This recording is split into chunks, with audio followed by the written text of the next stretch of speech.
Välkommen till Kungliga Vetenskapsakademin och den här presskonferensen då vi ska presentera årets Nobelpris i kemi. Welcome to the Royal Swedish Academy of Sciences and this press conference where we will present this year's Nobel Prize in Chemistry. We will keep to our tradition and start the presentation in Swedish and then continue in English. And you are of course welcome to ask questions later on in either language. Jag heter Hans Ellegren och är ständig sekreterare här på Kungliga Vetenskapsakademin. På min ena sida sitter professor Heiner Linke, ordförande i Nobelkommittén för kemi. Och på andra sidan professor Olof Ramström, ledamot av Nobelkommittén för kemi och sakkunnig inom ämnet. My name is Hans Ellegren. I'm Secretary General of the Royal Swedish Academy of Sciences. And to my right is Professor Heiner Linke, Chair of the Nobel Committee for Chemistry. And to my left, Professor Olof Ramström, member of the Nobel Committee for Chemistry and one of the experts in this field. Årets pris handlar om att skapa nya rum för kemin. This year's prize is about creating new rooms for chemistry.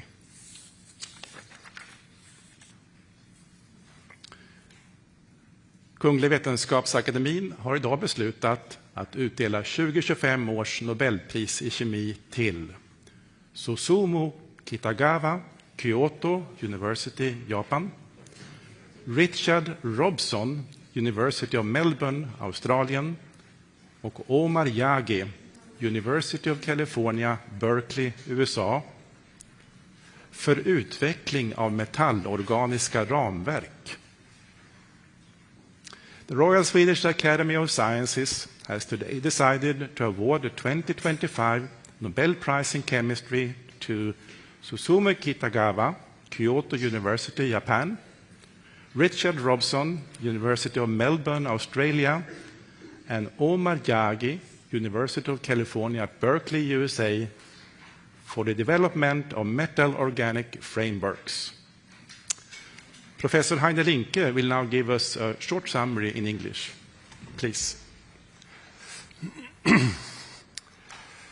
Yeah, ladies and gentlemen, we have a great prize for you today. Imagine that the tools of chemistry could be used to create entirely new materials with unheard of properties. For example, imagine we could make solid materials full of tiny spaces in which gas molecules can feel at home and with chemical properties that can be adjusted to the specific needs and wishes of different molecules. One could then imagine to create materials that can separate carbon dioxide from air or from industry exhaust pipes, or that could be used to separate toxic molecules from wastewater. One could imagine making materials that can harvest water molecules from dry air and make potable water in a desert, or materials that have catalytic properties on their inside so that toxic gases could be absorbed and then transformed into unharmful substances. This year's laureates have achieved just that. They have found ways to create materials, entirely novel materials, with large cavities on their inside, which can be seen almost like rooms in a hotel, so that guest molecules can enter and also exit again from the same material. A small amount of such material can be almost like Hermione's handbag in Harry Potter. It can store huge amounts of gas in a tiny volume. This type of materials, called metal organic frameworks, can be created with almost unlimited variations, creating unending possibilities for the greatest benefit to humankind. Thank you. Thank you, Heiner. Professor Olof Ramström will now give us a more in-depth presentation of this year's Chemistry Prize. Please. My privilege. so well. This year's award is a story full of holes, but with enormous capacity to absorb all your attention and other things. So this year's award is about frameworks, as we heard. And here you can see a typical construction framework. It happens to be made from wood, where the wooden boards or planks are joined together, assembled, probably using metal nails or screws. And of course, this makes up the skeleton of this construction or this future house, but you can actually see hinted here the many rooms inside this framework. So imagine now how we would be able to make such a framework at the molecular scale. And instead of using metal nails or wooden boards, we will use ionic or atomic molecular nodes and linkers and let them assemble themselves in such a framework. And this is exactly what our laureates have been working with. They have adopted a type of chemistry where you use metal ions or metal clusters as nodes and link them together with organic compounds. Organic compounds are such that are made from containing carbon-based molecules. So we have the metal ions as nodes, and then we have the organic molecules as linkers. And once you have identified those and mixing them together, they will then find themselves and arrange themselves in a type of self-assembly process into an ordered framework, a metal-organic framework, as you can see here. Now, this may look quite straightforward when you see it like this. However, to build such ordered structures was a very, very difficult challenge for many, many years. And although we actually knew about structures that look like this, how to actually predictably being able to make them was very elusive. But let's go back to the late 1980s.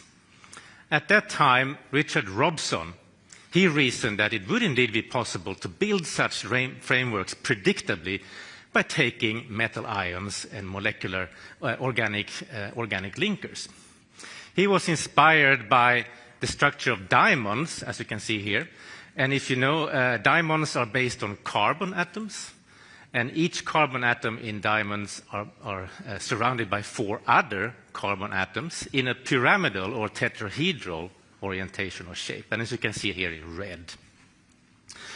So Richard Robson reasoned that if you take a metal ion, in this case copper 1, as you can see here in purple, acting as nodes, and mix that together with an organic molecule, which is also pyramidal shape or tetrahedral shape.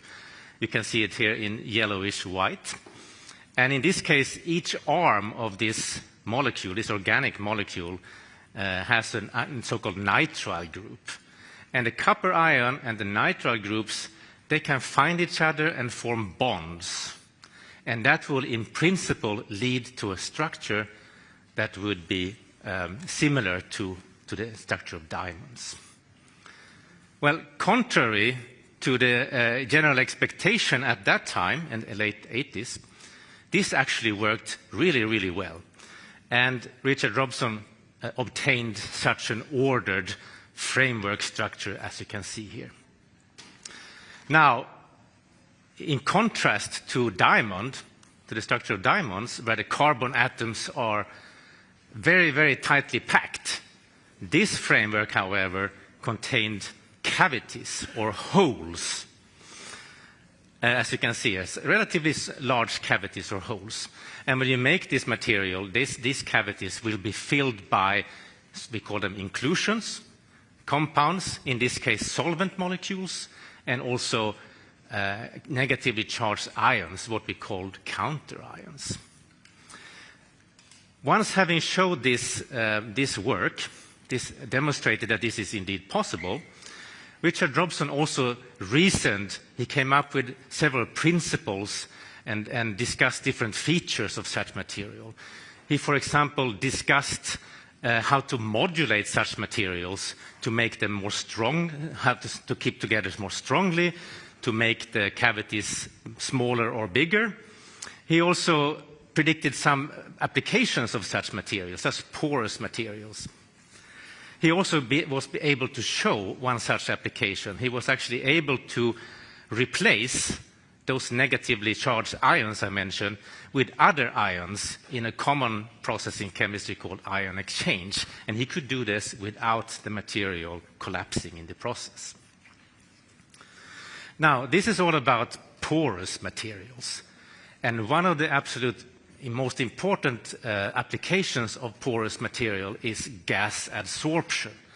And so we're jumping ahead a few years. And Susumu Kitagawa, he managed to demonstrate that gas adsorption is indeed possible in these materials. So he designed and produced a relatively complex framework, as you can see on this picture. And this framework, too, contained cavities or channels, you can see them here in yellow, that when you made this network framework, they were actually filled with water. However, this time, this framework was stable enough, so when you remove the water from the cavities, from the channels, the material was still intact. It did not disrupt in the drying process. So now you had a material that was empty, and that could be used to adsorb, to take up gas molecules in a gas adsorption process. And Susumu Kitagawa could show this for several gas molecules, such as methane, oxygen, and nitrogen. He could show that the gases could be taken up, adsorbed by the material, and could also be released from the material, desorbed from the material reversibly. So by now, if you look at this structure, we now had frameworks.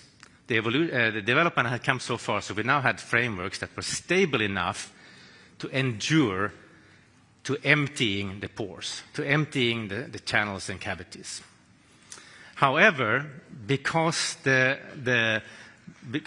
the principle of making these structures using metal ions, clusters, and organic linkers, Susumu Kitagawa reasoned that there is another feature with these materials.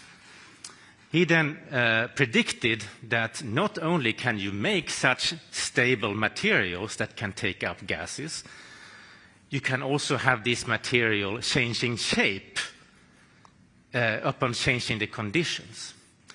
And you can see that. So in that case, you will get these kind of shape-shifting, flexible metal-organic frameworks. And you can see an example here where you have one shape where you have gases inside the cavities of the material, and then when you remove the gases, you have a different shape of the material. Now, at around the same time, a very important breakthrough was made by Omar Yagi. So Omar Yagi had been working for several years to try to make highly stable metal-organic frameworks. He was looking for methods to make them more stable. And he reasoned that if you use one of those metal clusters, as you can see here on the left-hand side, this is a metal ion cluster based on zinc ions and oxygen atoms. And if you take that cluster and you mix that with organic linkers that contain carboxylate groups, then you would get a very stable construction. And he could show that in this structure, this metal-organic framework, which was denoted MOF5. And as you can see, this framework is a cubic framework. You have lots of cubes stacked upon one another. And you can also see that this is a very porous framework, and you can see the cavities or the inside the framework symbolized by these yellow spheres. Now, this is an astonishing framework because it was highly stable. It was stable all the way up to 300 degrees Celsius, heating up to 300 degrees Celsius. But even more remarkable with this material was that it contains an enormous surface area. So just a few grams of these porous materials, roughly the same amount as a small sugar cube, a couple of grams, contained as much surface area as a large football pitch. That is several thousands of square meters, right? So in a sense, that's exactly what Heiner mentioned before. This is a little bit like Hermione's handbag, small on the outside, but very, very large on the inside. And what this also showed is that this material are very, very suitable to absorb large amounts of gases and other molecules. Right? And this became an eye-opener for the entire field.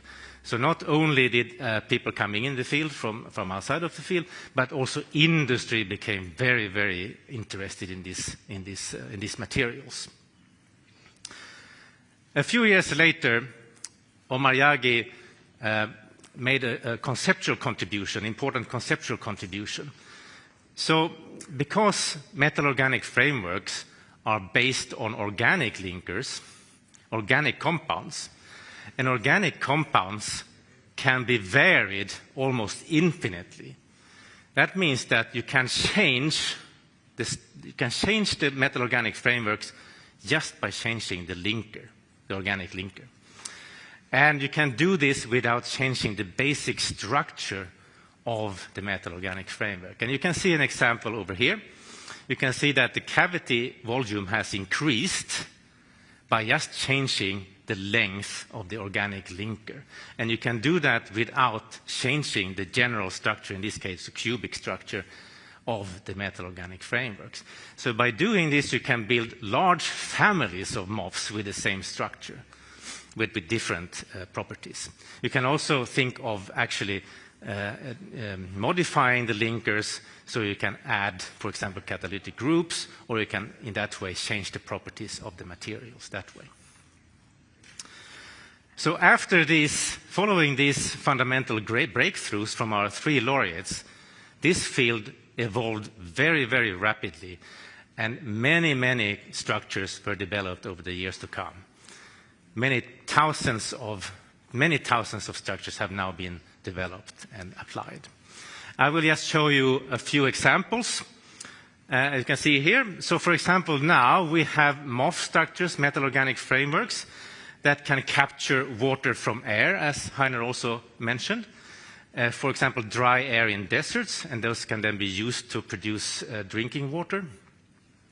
We have metal-organic frameworks that are good at capturing carbon dioxide from, for example, industry effluents. We have metal-organic frameworks that can store large amount of hydrogen gas, and frameworks that can be used to recover precious rare earth metals from waste. We also have frameworks that can remove and break down oil contamination. And we have frameworks that can extract forever chemicals, such as PFAS, from water. These are just a few examples, and the list goes on and on and on and on. But overall, through these fundamental breakthroughs from our 3 laureates, this has led, and also their continuing efforts in this field after the breakthroughs, this has led to a very, very rich and active area where we see new metal-organic frameworks developed almost every day. Right? And many of these frameworks have also been applied, as you saw here. And it's very, very clear that we will expect many more frameworks to be developed and many more applications in the future for the benefit of humankind. So, thank you. Thank you, Olof. Let's see now. Do we have Professor Kitagawa on the phone? Yes. Good evening, Professor Kitagawa. Again, our warmest congratulations to the Nobel Prize in Chemistry. Good evening. Thank you very much. I'm deeply honored and delighted that my long-standing research has been recognized. Thank you very much. I know that you are very busy tonight, but do you have a few minutes to take some questions from the press here, the media? We have this press conference right now where we have both national and international press. So can you take some? Okay. Yes. SVT, Swedish television. Good morning, Professor Kitagawa. Okay. My name is Good morning. My name is Susan Ritson, and I work for Sveriges Television, Swedish public service television. I want to congratulate you on your achievements. Thank you very much. I was wondering, science aside, what were your thoughts when you received the news just a short while ago? Yeah, this is the just I heard this introduction of our works, and this is very new materials, so it's a long time to realize in our society that this is real, the porous materials. That is very big effort to do it. But meantime, I really enjoy the chemistry of these materials. So this is my feeling, and so once again, I'm deeply honored and delighted, and my long-standing research has been recognized. And I think the Omar Yagi also think about this. I know Professor Olof Ramström mentioned that your discoveries gives us hope. Do you agree? And what are your hopes for the future with the MOFs? Yes, I'm very much interested in transform this material to the society, of course, but this material is also a kind of surprising properties. So this is my fun to discover new properties depending on the softness and also the several and the new characters of and the properties of these framework materials. Okay, next question. Omedetou gozaimasu. Omedetou gozaimasu. Arigatou gozaimasu. I'm Anneli Megner-Arn, TV4.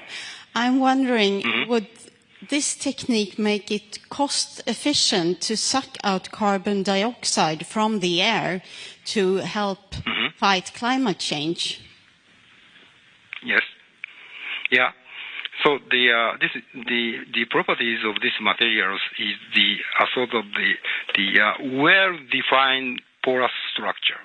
So that means the surface of the pore can strong interaction with the CO2, but this interaction is in a scientific word that is the physisorption. So the interaction energy is not so strong. So that means easy to capturing these materials, but easy to release this material. So energetics is quite the important for this technology. So this material can realize it. I think it.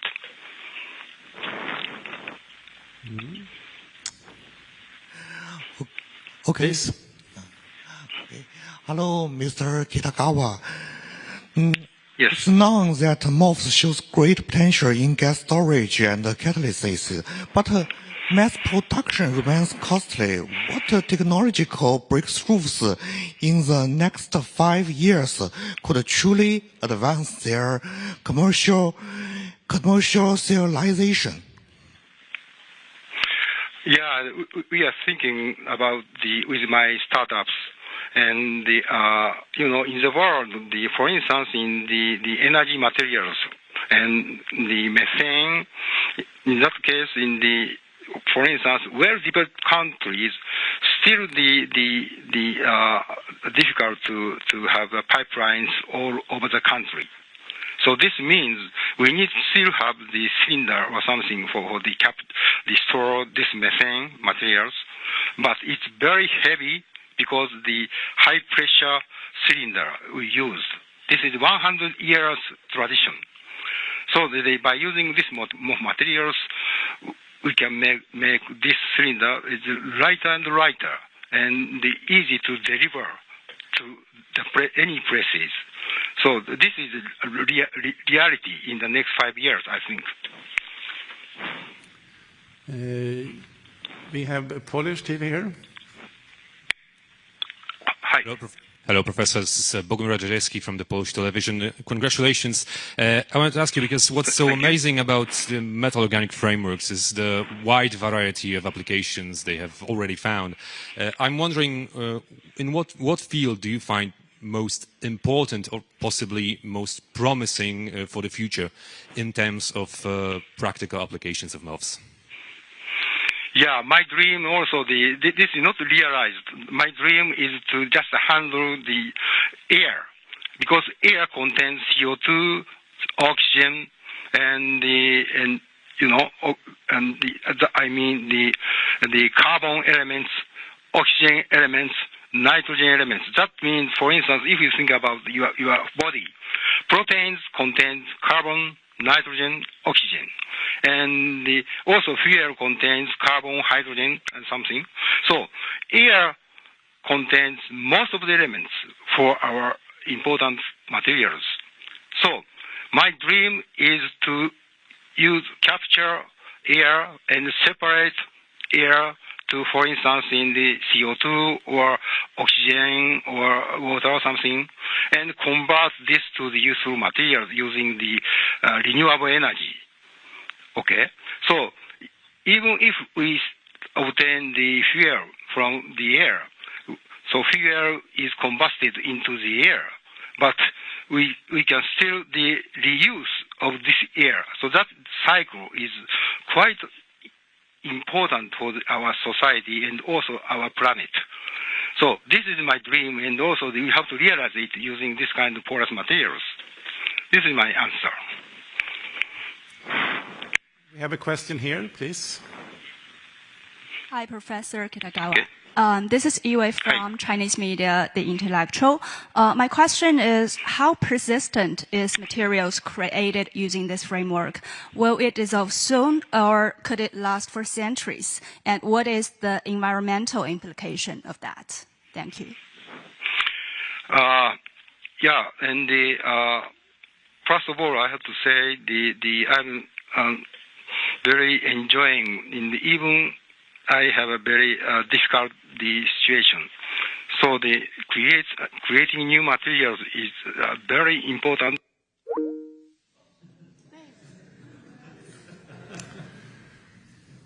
We might have lost him there. See if we can make a new try.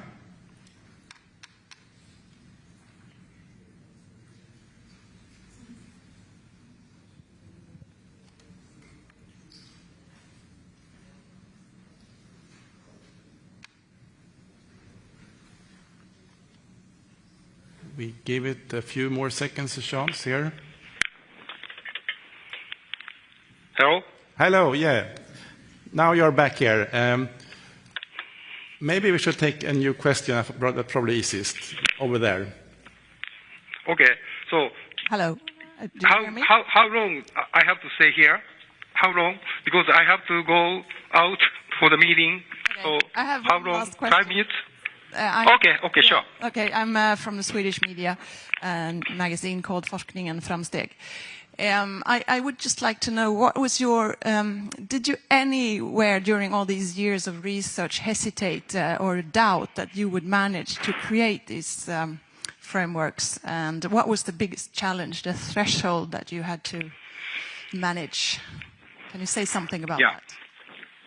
Yeah, so the advent of this material, we have already current material. We have activated carbons, zeolites, and so on and so forth. So we have to show this material is quite stable, even without gas molecules. So this is a very tough time. So but I was so optimistic because the create of new material is very, very much fun. It's very challenging.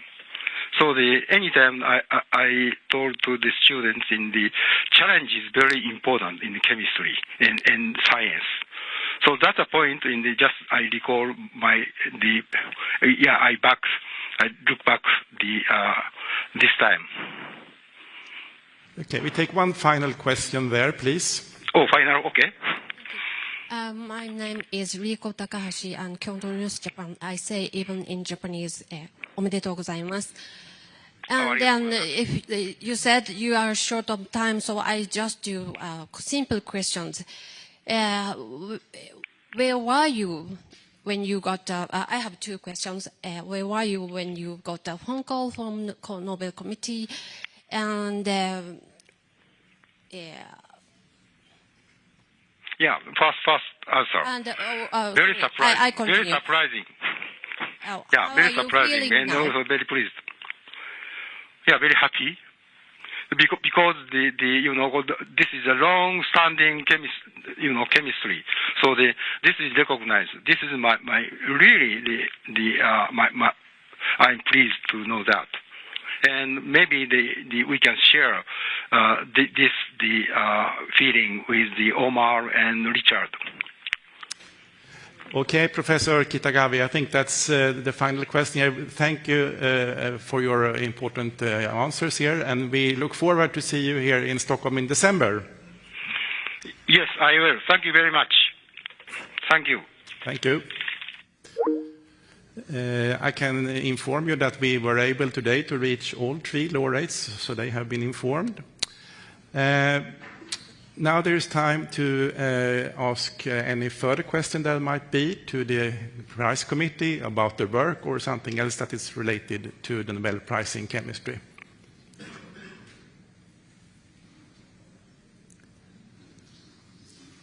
Are there any further questions? Could you tell us how Mr. Robson and Mr. Omariyagi reacted when you announced them the prize? They were rather glad.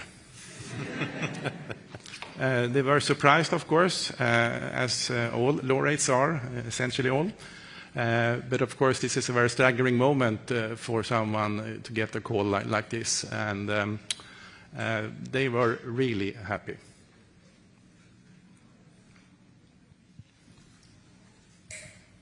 Thank you. My name is Lisa Melton from Nature Biotechnology. Is there any indication that beyond industrial uses they may be considered for biology, for medicine, medical devices, and so on? Olof? Yes, that's a very good question. And there have been a lot of work going on in this field to look for the biocompatibility of such materials and also finding applications for such materials in biology. So, for example, there have been many efforts trying to use these materials for example, drug delivery applications. And also you can use these materials for imaging and for diagnosis. There have been many attempts to do that. And I would say that, of course, we are not really there yet to have final products for this, but there is a lot of research going on in that field, yes.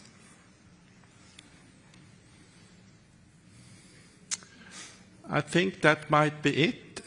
Thank you for your interest coming here. We hope to see you back here at the Academy on Monday when we will present this year's prize, Sveriges Riksbanks Prize in Economic Sciences in the memory of Alfred Nobel.